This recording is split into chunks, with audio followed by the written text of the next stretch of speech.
Hello everyone. तो last lecture में हमने इंडेक्स के बारे में समझा।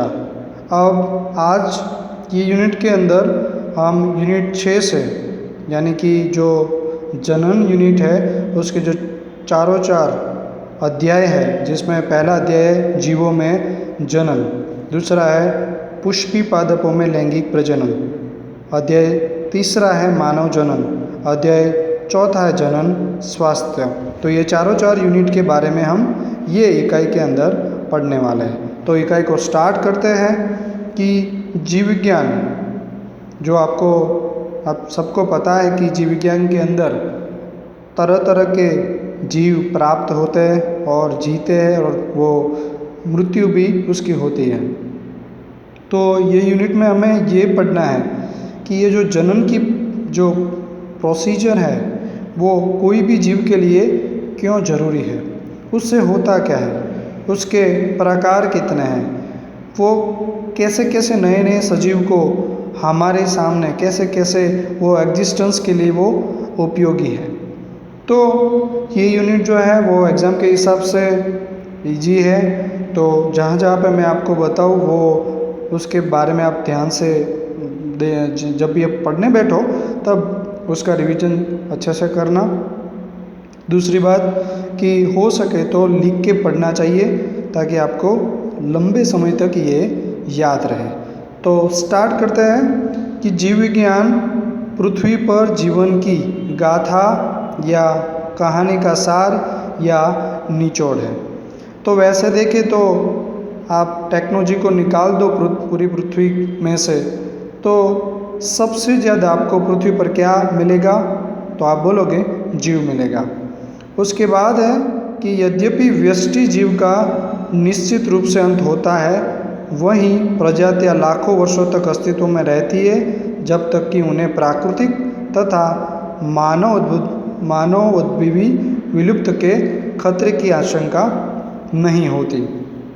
तो कोई भी जीव है उसमें उसके ऊपर दो तरह के अटैक हो सकते हैं, या तो वो नेचुरल हो यानी कि प्राकृतिक जो यहाँ पे हमें दिया गया है, या तो वो ह्यूमन के हिसाब से हो सकती है। तो जब तक कि ये दोनों अटैक्स नहीं होते तब तक कोई भी जीव है यहाँ पे सुरक्षित है।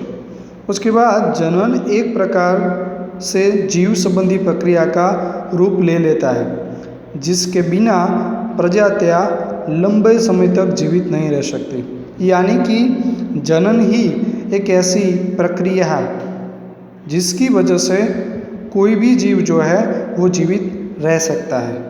उसके बाद प्रत्येक व्यष्टि लैंगिक अथवा अलैंगिक साधनों का प्रयोग करते हुए अपने पीछे अपनी संतति छोड़ जाती है। लैंगिक जनन की क्रियाविधि नए रूप भेद को विकसित करने में सहायक होती है, अतः उत्तरजीविता लाभ की संभावनाएं बढ़ जाती है। तो मैंने आपको बताया कि कोई भी जीव है, और ये हमने उसके अगले जो भी आप स्टैंडर्ड पढ़े उसमें भी ये दो वर्ड लैंगिक और अलैंगिक उसके बारे में हमने पढ़ा है, और ये यूनिट में भी हम डिटेल में पढ़ने वाले, तो उसमें हम डिटेल में उस वक्त चर्चा करेंगे। पर अभी हम ये समझ लें कि कोई भी जीव जो है वो ये जो दो प्रक्रिया है, क्रियाविधि है, उसकी वजह से पूरी पृथ्वी पे ऊपर वो आता है और अपनी जो संभावना है उत्तरजीविता की वो बढ़ा देता है। उसके बाद यह इकाई जीवित जीवों में होने वाली जनन प्रक्रियाओं के सामान्य सिद्धांतों के बारे में जानकारी देती है।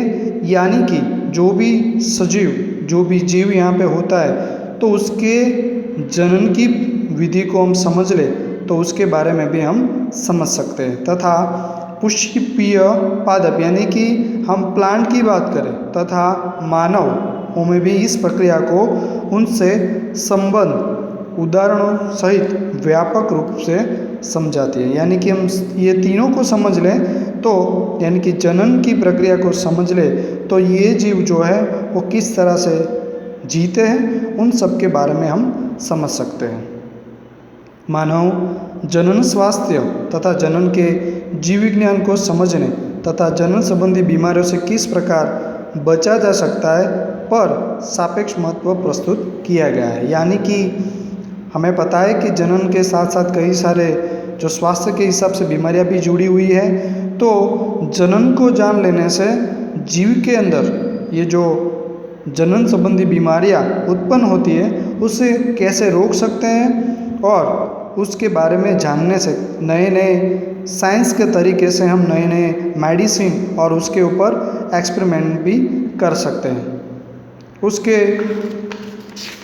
बाद हम बात करेंगे, ये आप एक चित्र देख सकते हो जो इंडियन बायोलॉजिस्ट है जिनका नाम है पंचानन माहेश्वरी।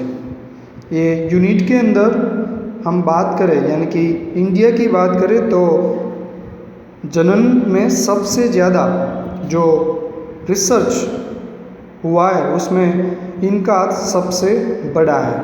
तो इनसे ही हम ये यूनिट की शुरुआत करेंगे।